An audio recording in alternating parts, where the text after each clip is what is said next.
Сәлеметсіңдер ме, құрметті оқушылар? Бүгін біз 6 сынып тақырыбы жазықтық қиылысатын түзулер тақырыбын бастаймыз.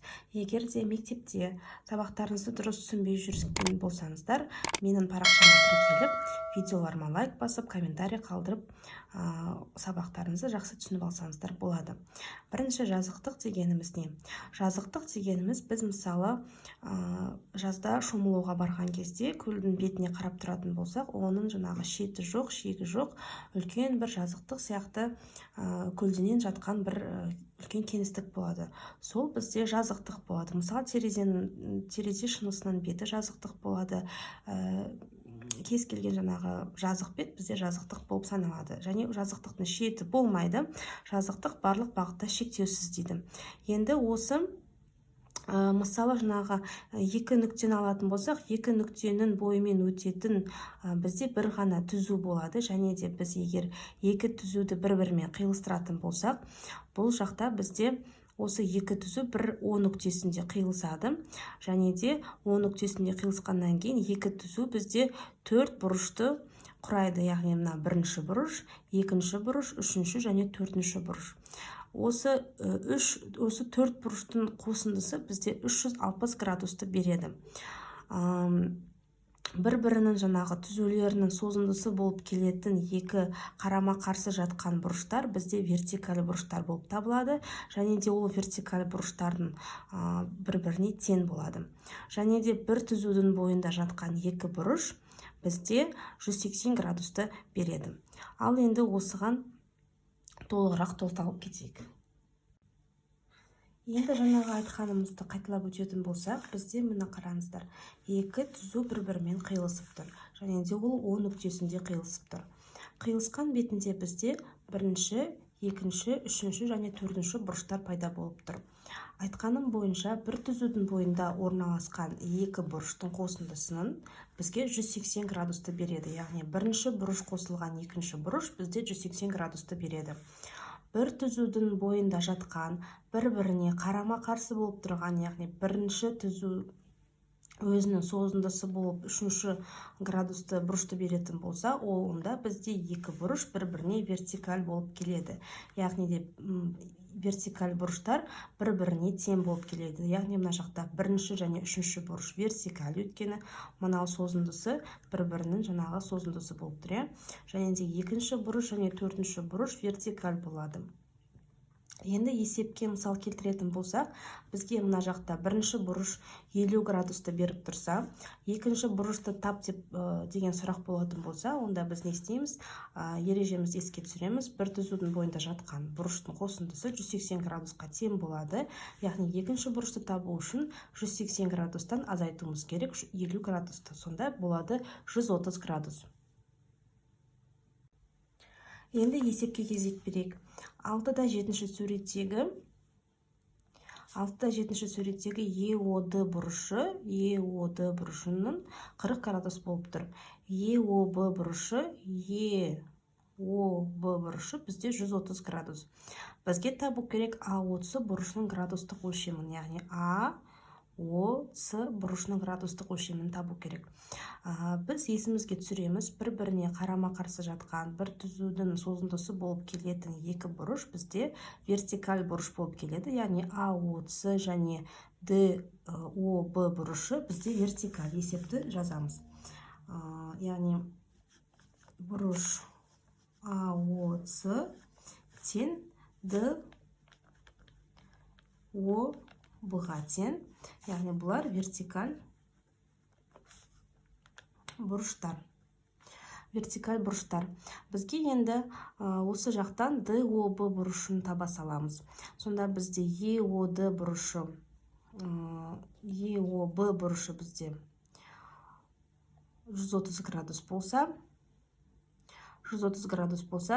ЕОД бізде 40 градус болса, яғни мынаның барлығы бізде 130 болып тұр, мынау бізде 40 болып тұр. Сонда мына бұрышты табу үшін 130-дан азайта саламыз 40 градусты. Сонда ДОБ бұрышы тең бұрыш ЕОБ минус бұрыш ЕОД Д. Сонда ЕОБ бізде 130 градус, ЕОД бізде 40 градус, екеуінің азайтындысы 90 градус болып тұр. Сонда бізде ДОБ бұрышы 90 градус болса, сонда АОЦ бұрышы да бізде 90 градус. Есебіміз шығарылды. Енді келесі 10-25 есеп. Екі түзудің O нүктесінде қиылысынан пайда болған бұрыштар өзара тең, бұрыштардың әрқайсы неше градустан болады. Екі түзуімізді сызайық. Бірінші түзу және екінші түзу. Бұрышымыз қиылысы O нүктесі. Айтады, екі түзудің қиылысынан пайда болған барлық бұрыштар бір-біріне тең болып тұр. Яғни бірінші бұрыш тең екінші бұрыш, үшінші тең бұрыш тең төртінші бұрыш. Сонда бізде 4 бұрыш болса, барлық бұрыштардың қосындысы 360 градус болса, яғни 360 бөлінген 4 бізде 90 градус. Сонда жауабы әр бұрыш, яғни 1 тең 2 тең 3 тең 4 бізде 90 градусқа тең болып тұр. Келесі үш түзудің O нүктесінде қиылысынан пайда болған бұрыштары өзара тең, бұрыштардың әрқайсы неше градустан болады дейді. Тура алдыңғы есеп сияқты, бірақ та бұл жерде бізде үш түзу болмай. Үш түзу, бірінші, екінші және үшінші түзу. O нүктесінде қиылысып тұр, және де 6 бұрышы бір-біріне тең дейді. Яғни 1, 2, 3, 4, 5, 6. Барлық бұрыштар бір-біріне тең болса, барлығының қосындысы бізде 360 градус болса, яғни 360-ты бөлеміз 6-ға, сонда бізде 60 градус. Сонда барлық бұрыш бізде 60 тең 3 тең 4 тең 5 тең 6.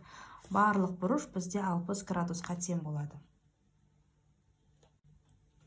Келесі 10-26 есеп.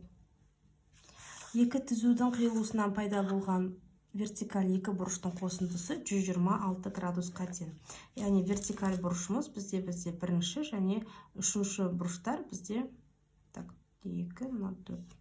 Бірінші және үшінші бұрыштар, мысалы вертикаль бұрыштар болсын, және олардың қосындысы бір қосылған 3 тең 126 градус. Осы екі түзудің қиылысынан пайда болған бұрыштардың әрқайсының градустық өлшемдерін табыңдар. Сонда бізде екі бұрыштың қосындысы 126 болса, сонда бізде екі бұрышымыз бір-біріне тең болады. Сонда 126-ны 2-ге бөлсек, қанша? 60. 2-ге бөлсек 63 градус, 2, 6, 63 градус. Сонда бірінші және үшінші бұрыш бізде 63 градус болса, барлық бұрыш бізде 360 градус болса, сонда 360-тан азайтамыз 126 градусты. 10-нан 6-ны азайтамыз 4, 5-тен 2-ні азайтамыз 3, 3-тен 1-ді азайтамыз 2. 234. Сонда бізде қалған екі вертикаль бұрыштардың қосындысы 234. 234-ті бөлсек 2-ге бізде қанша? 1, 117 градус. Сонда бірінші және үшінші бұрыш бізде 63 градустан болады. Екінші және төртінші бұрыш бізде 117 градустан болады. Келесі соңғы есеп 10-27. Екі түзу қиылысқанда пайда болған бұрыштардың біреуі 75 градусқа, қалған бұрыштардың градустық өлшемдерін табыңдар. 10-27. Екі түзуіміз қиылысып тұр. Сонда бізде мысалы бірінші бұрышымыз 75 градусқа тең болсын дейді. Мынау 1, мынау 3, мынау 2, мынау төртінші бұрыш болса, сонда бізде автоматически айтамыз, бір-біріне вертикаль бұрыштар өзара тең болады. Яғни бірінші бұрышымыз тең үшінші бұрышқа 75 градус. Енді келесі біз айттық, бір түзудің бойында орналасқан екі бұрыштың қосындысы бізде 180 градусқа тең, яғни бірінші бұрыш пен екінші бұрышты қоссақ, бізде 180 градус болу керек еді. Сонда екінші бұрышты табу үшін 180 градустан азайтамыз 75-ті. Сонда тең болады 105 градус па? Так, 180 азайтылған 75, 105 градус. Сонда бізде екінші бұрышымыз 105 градусқа тең, сәйкесінше төртінші бұрышымыз да 105 градусқа тең болып тұр. Осымен балалар, сабағымыз аяқталды. Келесі менде әр дүйсенбі, сәрсенбі және жұма күндері осы 6-шы сыныптың есептерінің үй жұмыстары шығып тұратын болады. Каналыма тіркеліп қойыңыздар, лайк басыңыздар. Назарларыңызға рахмет, сау болыңыздар.